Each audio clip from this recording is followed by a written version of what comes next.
These are 9 steps to improve your mindset from somebody who has hit rock bottom. These are the lessons I've learned throughout my life through being diagnosed with rheumatoid arthritis, OCD, PTSD, and anxiety. With that, I was told that I might not be able to ever walk again. If you haven't seen the previous video where I explain a little bit more about rheumatoid arthritis, how I ended up overcoming that, you can click the link below and you can find a video explaining a little bit more. But these are the 9 steps that help me overcome a negative mindset. Step 1, action beats fear.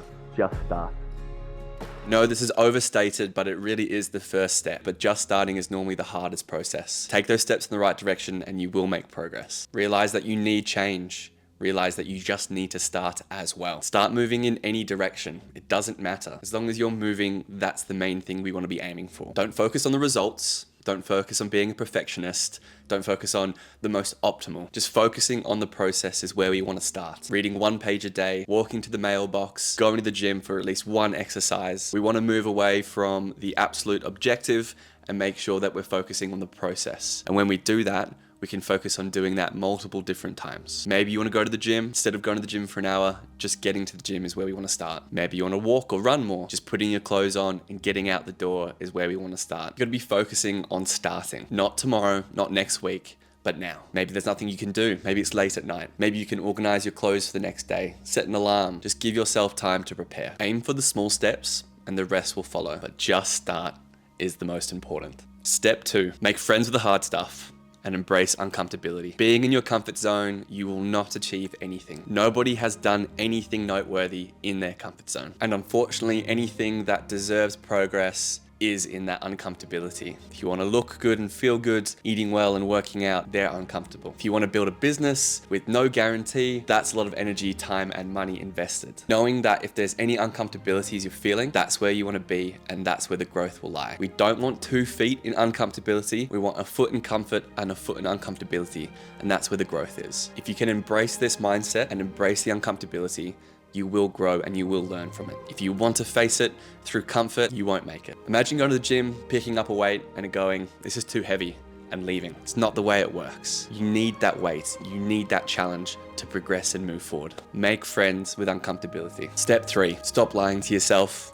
Be honest. You need to be fucking brutally honest with yourself. You know deep down what you're good at, what you're bad at, what areas you need to improve. You know deep down what you need to do. You know the truth. You know what you've been through. You know the honest truth. Letting others down really sucks, but letting yourself down sucks even more. Mostly because we keep reminding ourselves over and over and over again about it. Sometimes that little voice in your head really does start itching and scratching. Be honest with yourself. Be honest with your past. Be honest with your action. Making sure that what you're saying and doing align. There's anything that you don't want to look at, don't think about, they're probably the things that you need to be honest with yourself with. Don't leave any stone unturned. Step 4, take responsibility. Own your actions and own your life. Your life is your fault. To a certain extent, of course. From the moment you wake up, you have more choices than you realize. What you eat, what you drink, what you listen, what you watch, who you communicate with. Take responsibility and realize that you are in control of your life. When we win and succeed, we view all the things that we did to get to that stage. But when we lose, there's always excuses. It's always something out of your control, somebody else, something else. We always try to avoid any of the losses. You have to accept your mistakes, accept people's wrongdoings to you, accept apologies that you're not given. Take these as lessons, learn from them, but don't keep rereading the same chapter. You need to move forward. You need to look forward. Step 5, question your internal voice and don't believe everything you think. Take a second, take a step back and just listen. What's that little voice saying inside your head? Is it happy, scared, sad? Is it positive? Is it negative? We're born fearing 2 things in life: loud sounds and heights. Everything else we learn. That little voice in your head that's saying all these negative things, where did we learn that from? How did we get to the stage of believing what it has to say? I felt like a victim with my rheumatoid arthritis, and I'd play that victim card whenever I could. If there was anything that was challenging, I'd just put my hands up and go, can't do it, rheumatoid arthritis, can't do it. Stop myself from pushing or trying different things. It felt like I knew what my limit was, and if I even tried to push it, it would just be the worst thing possible. Felt like it was my get out of jail free card, but really it was holding me back. Kept reliving the past, kept reliving the moments of what ifs. It wasn't until I let the past go to focus on the future when my life really changed. That little voice in your head is not always right. Take the skier's paradox, for example. When you're skiing between the trees, don't focus on the trees themselves, but the space between them. You keep focusing on the trees, reminding yourself not to hit the trees. Don't hit the tree, don't hit the tree, don't hit the tree. You'll end up hitting the tree. And this is the lesson for life. If we're focusing on the negatives of life, we'll end up hitting them. We're gonna focus on the space between the trees or the positive things in our life. We need to be focusing on the positives of life, and this is a way to recalibrate that internal dialogue. We focus on all the positives in the world, that's what we'll see. Focus on all the negatives in the world, that's what we'll see. It's your choice depending upon what you want to do. That little voice in your head is not always right. Would we speak to any of our loved ones the way that we speak to ourselves?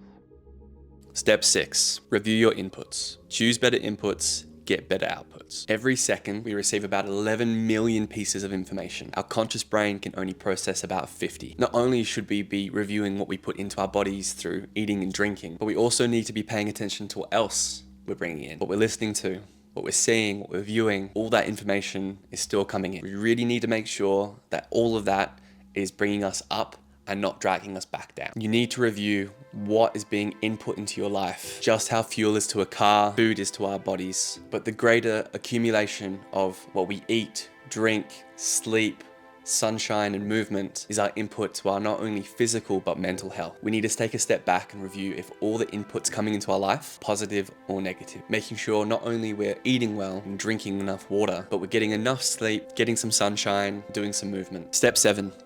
Remove short-term fixes and play the long game. We live in a society where short-term gratification is everywhere. Through TikTok, Tinder, vaping, smoking, drinking, one-night stands are plentiful. All of our phones and social medias are these casino-rigged games to get our attention. If you're not paying for something, then you are the product. We need to make sure that what we're doing will benefit us in the future. So reviewing all of our habits and actions, which are only helping us in the short term. Most of these are the hardest things to tackle. Phone use, drinking, eating, exercise. It's so much easier to just order Domino's, watch Netflix, and do nothing. But after days, weeks, months, and years, this is only going to affect you negatively. If we can tackle these have the greatest reward. We call these anchor habits. If we can fix our phone use, for example, then we have more time for not only ourselves, our health, but our loved ones and the people around us. It's like a bully asking for your lunch money. It stops you from any physical pain at the immediate, but it means that you go hungry for the rest of the day. Not the greatest analogy I know, but the question that we have to be asking ourselves is, does this help future me or does it not? Step 8, let your mind rest.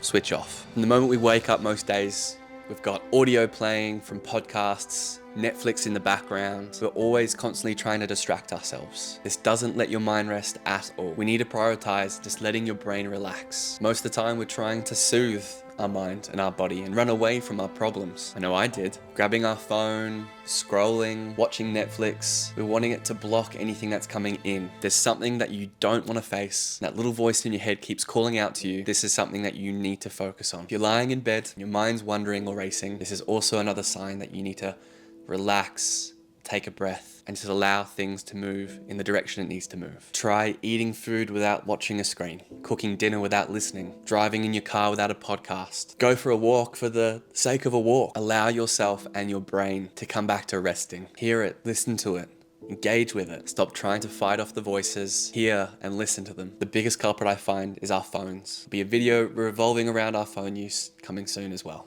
Step 9, allow yourself to be a beginner. Embrace the beginner's mindset. If we try something new, we're not a pro at it straight away. We tend to give up, say that we're not skilled enough or naturally talented. That's far from the truth. In a world that shows all the best and the brightest people at our fingertips, we get the ability to compare ourselves against people who have spent hours and hours perfecting their craft. Allow yourself to be a beginner. Allow yourself to learn, try something new. Give yourself some structure. Give it a week, month, a year.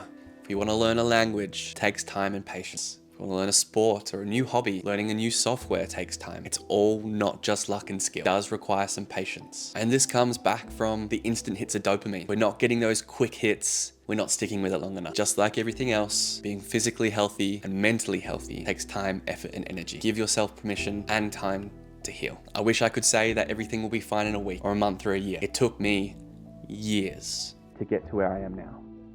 So to recap, step 1, just start. Step 2, embrace the uncomfortability and the hard stuff. Step 3, be honest with yourself. Step 4, take responsibility for your life. Step 5, question your internal voice. Figure out where it's coming from and how it got to that stage. Step 6, review your inputs. Make sure everything coming in is positive and not dragging you down. Step 7, move away from short-term gratification and focus on the long term. Step 8, switch off.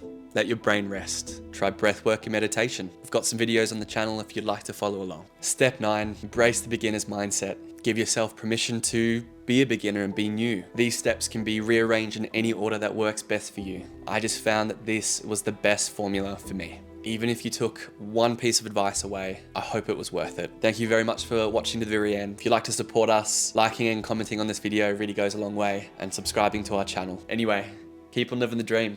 Till next time.